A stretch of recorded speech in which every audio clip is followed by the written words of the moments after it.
amajwi asaba Isiraheli gutanga agahenge n'ahamagarira Isiraheli kumanika amaboko imbere ya Hamasi, kumanika amaboko imbere y'iterabwoba, kwihanganira ubunyamusozi n'ubunyamaswa.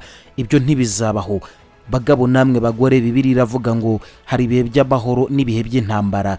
Iki ni igihe cy'intambara.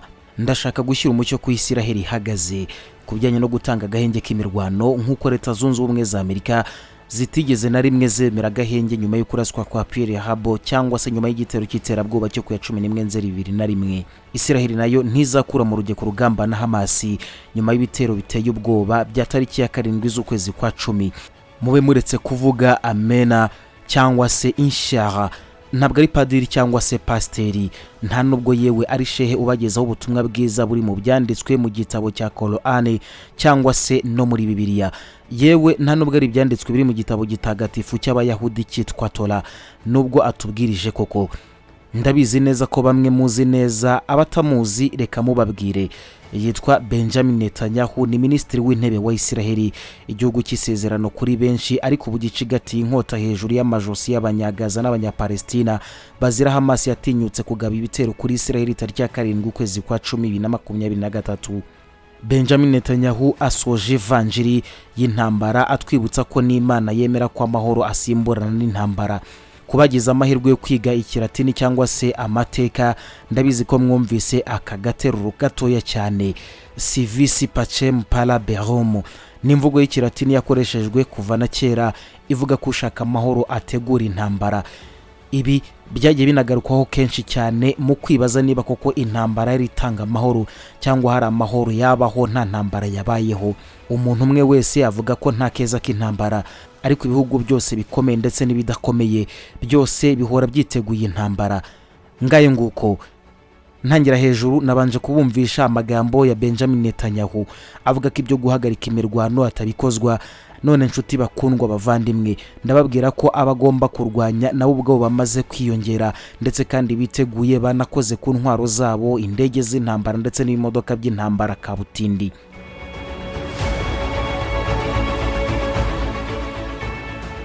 Abarwanyi kabuhariwe b'umutwe wa Ansarullah movement bazwi cyane nk'Abahuti nabo muri Yemeni, abangaba bazwi cyane ngo nk'abakorera Imana kandi ngo banahabwa ubufasha n'Imana, bamaze gutangaza ko batangije intambara ku ngabo za Isiraheli muri Gaza ya Palestina.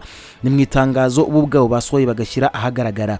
Umuvugizi w'abasirikari b'Abahuti Yahya Saleh ati ingabo zacu zatangije ibitero byagutse hakoreshejwe cruise missile na missile ballistique na drone ku birindiro bitandukanye by'umwanzi Isiraheli ku butaka bwa Palestina. Uyu mugabo yuje umujinya n'uburakari, yahamije ko ibari ibitero byakozwe hagamijwe gufasha Palestina yunamweho n'abagome b'abanya-Isiraheli bashyigikiwe na Leta Zunze Ubumwe za Amerika mu bihe by'intege nkeya z'ubutegetsi buyoboye ibihugu by'Abarabu barimo n'ibikorana n'umwanzi Isiraheli nk'uko abivuga. Ibitangazamakuru byo muri Isiraheli byatangaje ko hari indege zitagira abapilote zahanuwe zinjira mu kirere cyabo ziturutse mu bice bibarizwamo inyanja itukura, ndetse we kubwirinze bwabo bw'ikirere bwanahanuye misile nazo zarasiwe muri iyo nyanja. Bwana Saleh uvugira Abahuti yavuze ko igitero cya none ngo ari cya gatatu kandi ari nabo bari inyuma y'igitero cyo mu kirere giherutse kugwa mu mujyi w'amajyepfo Isiraheli witwa Irati.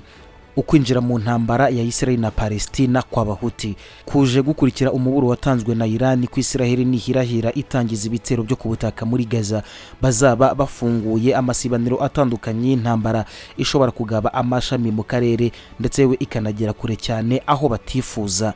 Saleh uvugira izi ngabo yahamije aya makuru anavuga ko icyatumye intambara yaguka ari abantu b'imitekerereze ya kizioniste bakomeje gukora ibyaha birimo kwica abaturage bo muri Gaza na Palestina bazira ubusa.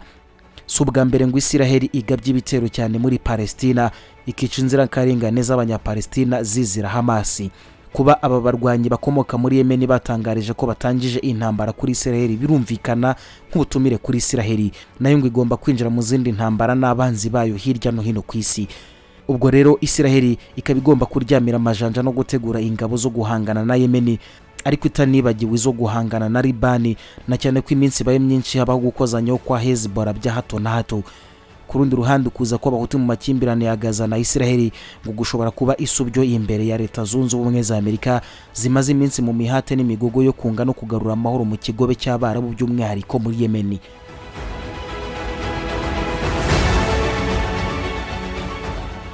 Ubusanzwe abahuti babarizwa muri Axis of Resistance, agatsinda katwirwaneho y'imitwe yitwara gisirikare ifashwa n'igihugu cya Irani. Aha kandi haniyongeraho abarwanyi bo muri Syria, Hezbollah ya Lebanon ndetse n'indi mitwe irwanira muri Iraq. Iyi ntambara rero ku rundi ruhande hari abari kuyifata nk'iturufu abahuti bari gukoresha ngo bigarure igikundiro ku ruhando mpuzamahanga. Mu bavuga ibyo harimo Ibrahim Jarari, mwarimu muri Middle East Institute, uvuga ko ngo abahuti bazanywe mu ntambara n'impamvu enye zirimo kuyobya uburari ku batishimiye imiyoborere yabo muri Yemen, kwiyamamaza ndetse no kwikurira igikundiro imbere mu gihugu, kuzamura morale mu barwanyi ndetse no kwishakira umwanya mwiza ku ntebe y'icyubahiro, ndetse we n'ibiganiro igamije amahoro bibahuza na Arabia Saudite. Ukwinjira kw'abahuti muri iyi ntambara kwatungura utabizi, na cyane ko ku munsi wa gatatu nyuma y'igitero cya Hamas cyagabwe tariki ya 7 z'ukwezi kwa 10 uyu mwaka, umuyobozi mukuru wabo Abdul Malik al-Houti yatangaje ko ashize amanga nkuko bazinjira mu ntambara byeruye igihe cyose Leta Zunze Ubumwe za Amerika zizabyivangamo zikarwana ku ruhande rwa Isiraheli. Icyo gihe inzitizi zabaye ko aba barwanyi bamaganiye kure igihugu cya Arabia Saudite ngo kibahe inzira maze bajye bahangana na Isiraheli, ariko bikabagora. Itariki ya 20 ukwezi kwa 10 2023 nabwo inyeshyamba z'abahuti zagabye ibitero kuri Isiraheli zikoresheje indege zitagira abapilote ndetse na misile kabuhariwe, ariko bahanurwa na Leta Zunze Ubumwe za Amerika bitageze kuri Isiraheli. Nyuma amakuru yavugaga ko Arabia Saudite nayo yahanuye misile imwe mu zarashwe n'ababarwanyi.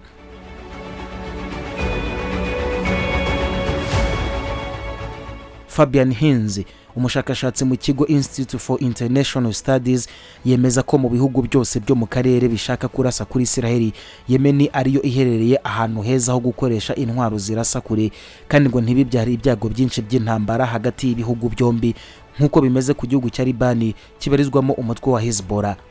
Cyakoza abandi basesenguzi basanga Yemen ngo iri kure cyane, ndetse yewe ngo Isiraheli kabiryamanye uburyo bugezweho bwo kuburizamo intwaro zose Yemen yakoresha muri iyi ntambara, ku buryo abarwanyi b'abahuti ngo batazoroherwa no kugaba ibitero simusiga kuri Isiraheli.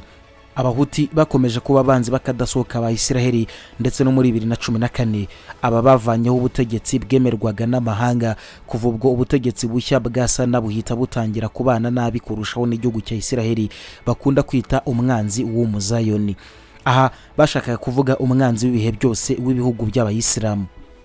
Abdul Malik al-Houti usanzwe unabayobora yakunze gushinja Leta ya Tel Aviv kugira uruhare mu bitero bya gisirikare batangijweho na Arabia Saudite muri 2018.